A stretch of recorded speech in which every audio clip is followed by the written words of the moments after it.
자, 광어 미역국부터 시작을 네. 해보도록 할 텐데요. 조금 생소하기도 하고요. 그리고 특히나 우리 한국인들은 국을 참 좋아하잖아요. 맞아요. 한국인이 또 국사랑 또 대단하죠. 한국이잖아요. 맞아요. 네. 아, 오, 이거 좀 써먹어도 돼요? 네, 그렇습니다. 맞습니다. 국을 굉장히 좋아하는데요. 그 중에서도 또 1년에 한 번쯤은 꼭 먹고, 그리고 사실 저는 미역국을 굉장히 좋아해요. 저도 좋아합니다. 예. 그래서 미역국을 자주 드시는데 오늘은 약간 경상도 지역 분들은요, 이 생선을 많이 넣어서 국을 많이 끓여 드시더라고요. 거기에서 보고 저도 이제는 같이 한번 해보게 됐는데요. 네. 저는 오늘 광어를 좀 준비를 했습니다. 근데 이 광어는 우리가 이제 회로만 많이 먹었던 생선이잖아요. 맞아요. 이걸 또 국으로 좀 끓이긴 좀 아깝진 않나요? 보통은 생선으로도 그만 드시기도 많이 하고요. 생선 네. 회로도 드시고 뭐 구이로도 드시는데 소고기 말고도 굉장히 깔끔하면서도 고급스러운 맛이 나기 때문에 한번 광어 아니면 가자미도 좋습니다. 가자미. 네, 가자미로도 좋고요.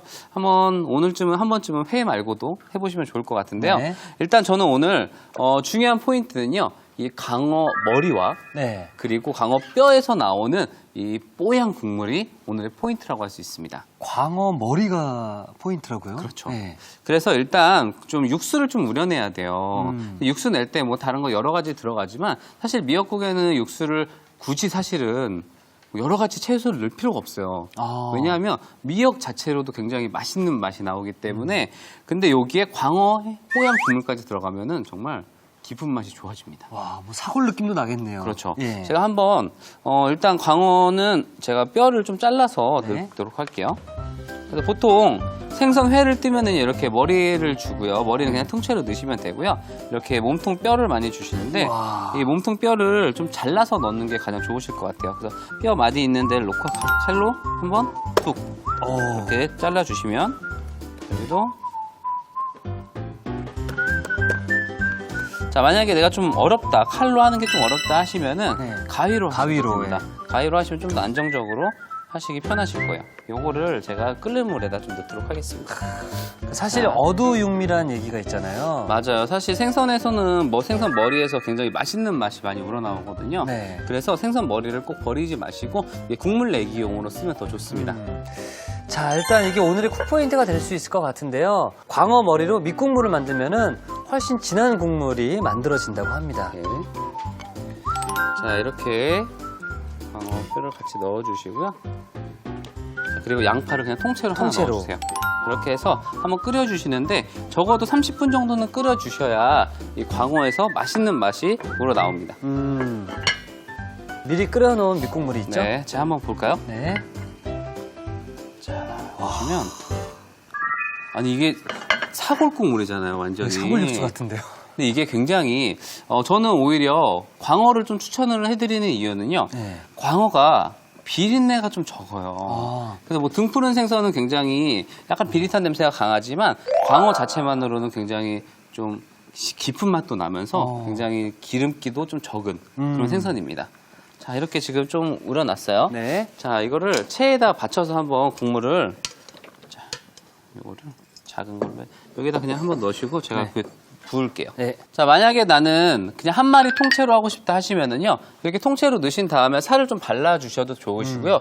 저는 오늘 일부러 살과 그리고 이 머리를 좀 분리를 해놨어요. 네. 그래서 같이 하면 좀 뜨거우니까 일부러 뼈만 먼저 넣고 끓였습니다. 자, 지금 이렇게 밑국물만 냈는데도 맛있는 향이 확 올라오네요. 맞아요. 자, 한번 부어볼게요. 네.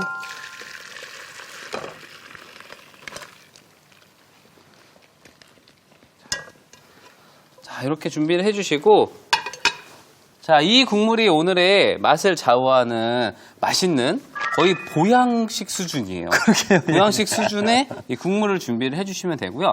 저희가 오늘 미역국은 좀 양을 아무래도 미역국 1, 2인분 좀 하기 좀 그렇잖아요. 네. 좀 양을 많이 좀 잡아놨는데 요게 근데 단점이 좀 있습니다. 단점이요? 생선으로 끓인 미역국은요, 바로 한 끼 식사로 드시기에 가장 좋습니다. 시간이 지나면 약간 그 생선의 향이 좀 많이 올라와요. 그렇기 때문에 한 끼 딱 먹을 때 드시는 걸 전 추천을 합니다. 바로바로 드시는 게 좋다고 하네요. 네. 자, 그러면 이렇게 생선 국물도 준비해놨으니까요. 이제 본격적인 미역국 한번 끓여볼 건데요. 네. 일단 미역을 좀 잘라서 사용을 네. 하도록 하겠습니다. 다른 거는 몰라도 초보분들이요. 미역국 하나 정도는 잘만 끓여주시면은 이게 사실 미역국은 어떻게 해도 맛있거든요. 그런가요? 실패 확률이 좀 적은 요리예요. 야, 이거 제가 한번 도전해봐야겠네요. 네. 요 정도의 양이면 몇 인분 정도가 나오나요? 한 4인분 정도 드실 정도 될 것 같아요. 네. 불린 미역이 주먹을 한 2줌 정도면은 한 4인분 4인분 정도 생각하시면 됩니다. 자, 일단은 냄비를 좀 준비를 해주시고요. 일단 예열을 좀 하겠습니다. 자, 먼저 참기름 좀 넣을게요. 우리 셰프님의 요리는 그냥 보고만 있어도 맛있다는 느낌이 확 들어요. 사실 저는 제가 집에서 먹을 때도 약간 비슷한 느낌으로 요리하거든요. 아, 맛있다. 아. 그리고 저는 제가 요리를 하면 할수록 느끼는 게 남이 해준 게 맛있더라고요. 남이 해준 게. 남이 해준 음식이 제일 맛있고. 자, 이렇게 잡고 한 손을 잡고 볶아주세요. 고소하겠네요, 참기름 때문에. 그렇죠. 고소하기도 하고요. 참기름하고 볶아주면은요, 굉장히 미역이 부드러워져요. 그래서 국물을 끓이실 때에는 이렇게 꼭 한번 볶아서 사용해 주시면 좋으시고요. 이게 이제 하나 팁을 드리자면은 저는 여기에 간을 살짝 합니다. 아, 간을요? 네. 네. 간장을 넣어주시면 좋은데요. 국간장을 보통 이제 한 2큰술 정도로 간을 잡으시는데 그중에 한 반 정도는 미역에 먼저 넣어주시는 거예요. 미역에 먼저 볶아주시면은 미역에도 간이 싹 배어서 훨씬 더 맛이 좋아집니다. 뭐 따로 소금을 넣거나 그러진 않네요. 소금은 넣으실 필요 없고요. 네. 그냥 국간장으로만 간을 해주셔도 충분히 됩니다. 왜냐면은 미역이 약간 염도가 좀 있어요. 그래서 굳이 소금은 넣으시지 않아도 맛있게 됩니다. 자, 이렇게 지금 볶아졌죠. 네. 그러면은 여기에 이제 육수를 좀 넣을 건데요. 자, 육수를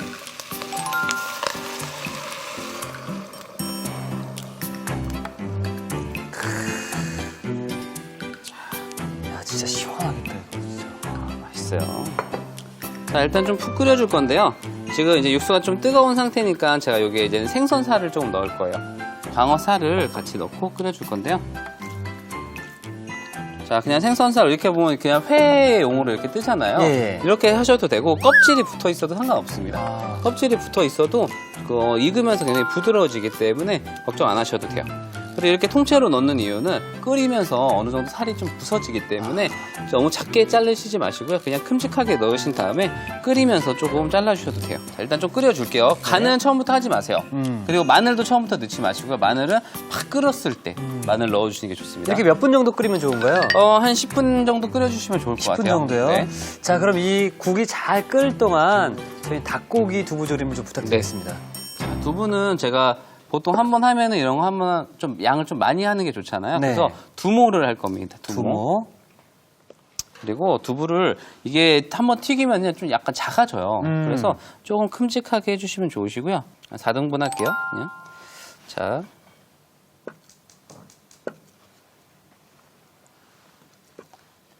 야, 벌써 맛있겠다. 이렇게.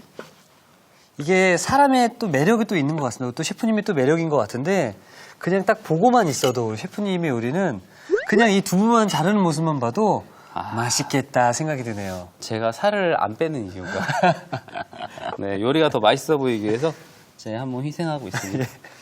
자, 저는 일단 두부는 손질해 놨고요. 국물을 미리 조금 끓여놔야 돼요. 네. 그래서 국물을 먼저 만들어 보도록 하겠습니다. 자, 먼저 간장이에요. 간장을 먼저 같이 넣어주시고요. 자, 그리고 맛술, 그리고 설탕,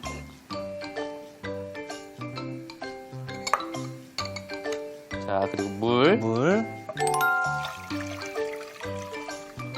같이 넣고요. 벌써 맛있겠다. 네, 그리고 여기에 양파, 대파. 네. 그냥 요 상태로 네, 그냥 이 상태로 들어가나요? 그냥 넣어서 끓여주시면 돼요.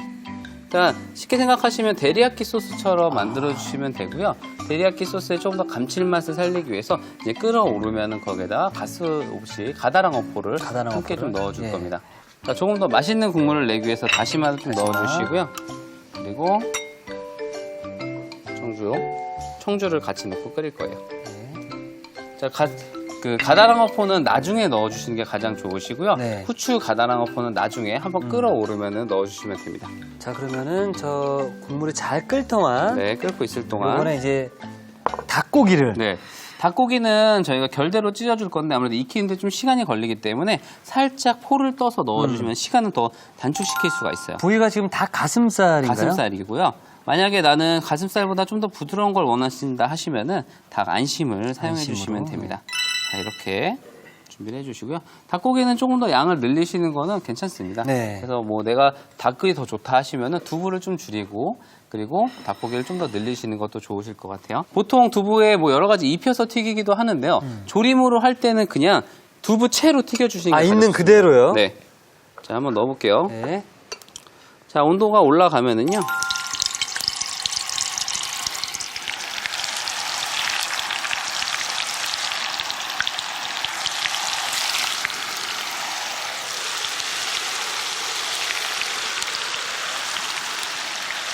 겉은 약간 바삭하게 될 때까지 튀겨주셔야 돼요. 그래서 조금 시간을 좀 여유를 두시고요. 어느 정도는 딱딱해질 때까지, 딱딱해질 때까지. 튀겨주시는 거예요. 야, 두부가 이렇게 튀기니까 훨씬 더 고소해지겠네요. 고소한 맛도 굉장히 좋아지고요. 네. 그리고 또 약간 크리스피한 맛도 좀 생겨요. 아. 그리고 또 오래 보관이 좀 가능해집니다. 보통 두부조림 같은 거 어머님들 한번 하시면 빨리 안 먹으면 두부가 맛이 없잖아요. 그렇죠, 예. 근데 이렇게 한번 살짝 튀겨서 하시게 되면요. 수분이 좀 밖으로 배출되기 때문에 훨씬 더 보관이 오래됩니다. 아, 제가 이걸 좀 미리 좀 알았더라면 집에서 두부를 그냥 버리는 일은 없었을 텐데. 아, 그러게요. 네. 자, 이제 어느 정도 튀겨진 것 같아요. 하나는 지금 보니까 딱 노릇노릇하게 노릇노릇하네요. 잘 익었네요. 자, 보시면은 굉장히 겉은 약간 딱딱해져 있어요. 이렇게 딱딱한 텍스처가 될 때까지 튀겨주셔야 돼요. 어머님들이 뭐 두부조림 뭐 쉽게 하려면은 좀 약간 얇게 썰어서 네. 얇게 썰어서 이렇게 좀 낮은 후라이팬에다가 약간 지지듯이 기름을 하는 것도 좋습니다. 자, 처음 넣은 것들은 다 됐고 나중에 넣은 것들은 아직 조금 더 튀겨야 될 것 같아서 이런 것들은 괜찮아요. 딱 좋아요. 딱 보기에도 뭔가 맛있어 보이잖아요. 그러니까 아이들은 이 요리의 어떤 매일매일 우리 주부님들이 고민하시는 거 잘 몰라요. 그럼요. 네. 이태 그러다 씨도 보니까- 어렸을 때 몰랐잖아요. 그렇죠. 막 그렇죠. 국 해놓고 이거 한 3일 정도 먹으면 또 이거야? 이렇게 맞아. 했는데 얼마나 고민을 많이 하시겠습니까? 아무튼 반찬 투정하면은 그냥 네. 굶겨야 됩니다. 제가 요즘에 예. 쌓인 게 많아요. 아, 아이들 때문에요? 네, 아이들이 잘 안 먹어요. 아, 셰프님이 요리를 잘 안 먹는다고요? 그러니까요. 제가 스트레스가 쌓이겠습니까? 안 쌓이겠습니까? 아니, 그렇게 맛있게 하시는데요? 제가 막 국물 이렇게 막 밑국물 내서 해줘도 네. 안 먹어요. 맛이 없대요? 아, 그냥 아빠가 해주기 별로 안 싫은가 봐요. 자, 이제 두부를 잘 튀겨놨고요. 네. 자, 이렇게 해서 살짝 식혀주면 되고요. 자, 지금 이제 대파와 그리고 양파는 조금 제거를 해줄게요. 네, 불 하나만 주시고요.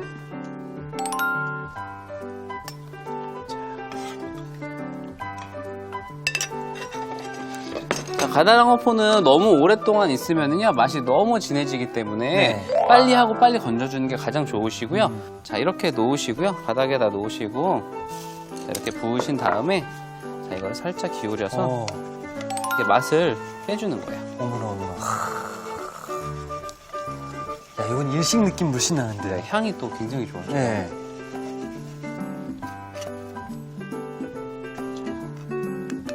자, 이렇게 저어서 약간 달짝지근한 소스를 준비해 놨어요. 버려주시고요. 그리고 여기에 약간의 후춧가루를 좀 같이 넣어주시면 돼요. 자, 그리고 준비해 놓은 이제 두부와 그리고 닭가슴살을 넣고 함께 끓여주면 되는데요. 그냥 이제 충분히 다 익은 상태이기 때문에 닭고기가 익을 정도로만 아. 끓여주시기만 하면 돼요. 닭고기를 먼저 이렇게 안 끓인 이유가 좀 오래 끓이면 질겨지게 돼서 그런 그렇죠. 건가요? 네, 그렇기 때문에 닭고기를 같이 넣어주시고요. 그리고 두부, 튀겨놓은 두부를 네. 자, 이렇게 해서 이제 한번 좀 끓여주면 돼요. 그리고 닭가슴살이 익을 정도로만 익혀주시면 됩니다. 그리고 만약에 집에 뭐 아이가 없고 매운 거 좋아하시는 분들은 여기다가 청양고추 1개 정도 같이 넣고 끓여주시면은요. 아, 좋겠네요. 약간 향이 좋아져요. 매운 약이 살짝 나면서. 자, 지금 광어 미역국도 맛있게 끓고 있어요. 자, 이제 끓었으니까요. 이제 다진 마늘 좀 넣어주고요. 다진 마늘 한 큰술 같이 넣고. 그러니까 다진 마늘을 마지막에 이렇게 넣어서 간을 맞추는 이유는 뭔가요? 다진 마늘도요, 너무 빨리 넣으면 마늘이 가지고 있는 풍미가 좀 사라져요. 아. 그렇기 때문에 한번 끓고 이제 어느 정도 요리가 완성됐을 때 해주면은 마늘의 향이 고스란히 남습니다. 아, 그렇군요. 네. 자, 일단 그럼 저는 완성 접시를 좀 미리 준비해 네, 놓도록 준비해주세요. 하겠습니다. 자, 부족한 간은 약간 국간장을 조금 더 넣어주시면 좋아요. 옮길게요.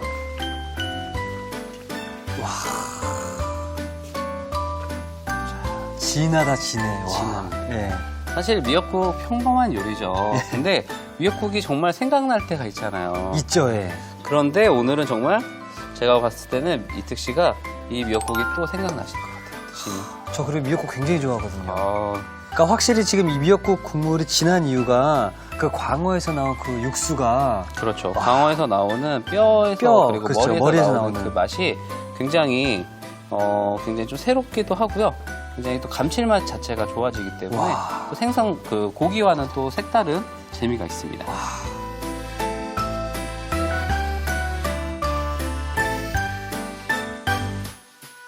자, 미역국은 고기라는 공식을 버리니 스페셜한 국물 요리가 탄생이 됐는데요. 진한 맛이 일품인 광어 미역국이 완성이 되었습니다. 자, 그럼 계속해서 네. 닭고기 두부조림 마무리 좀 부탁드릴게요. 네. 거의 다 완성이 됐죠? 네, 지금 이제 충분히 닭고기가 다 익은 것 같고요. 한번 담아보도록 하겠습니다. 네. 야, 뭐가 닭고기고 뭐가 두부인지 모르겠는데요. 근데 이게 또 두부를 또 더 좋아하시는 분들도 계시더라고요. 아,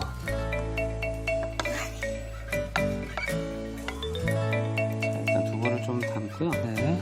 저희는 오늘 그 닭고기를 지금 넣었잖아요. 네. 닭고기를 꺼내서 그냥 닭고기는 좀 결대로 좀 찢어주시는 게 좋을 것 같아요.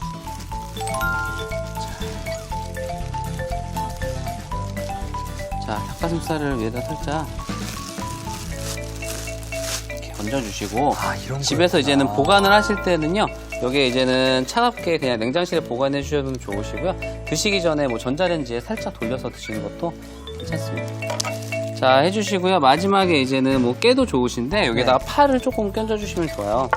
그래서 실파나 쪽파가 있으시면은 실파나 쪽파 이렇게 뿌려주시면은 밥 반찬으로도 좋고 아버님들 가볍게 한잔 하실 때도 네. 오히려 깔끔하니 좋습니다.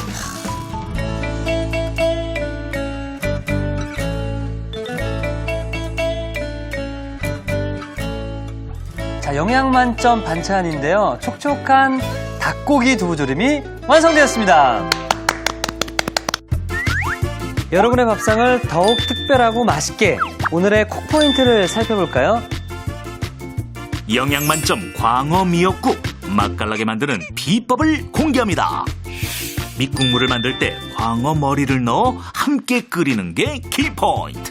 이렇게 하면 국물 맛이 훨씬 진해진다는 사실. 담백하고 시원한 맛이 일품 광어 미역국으로 기분 좋은 한 끼를 즐겨보세요. 아셨죠? 잊지 마시고 꼭 기억하세요.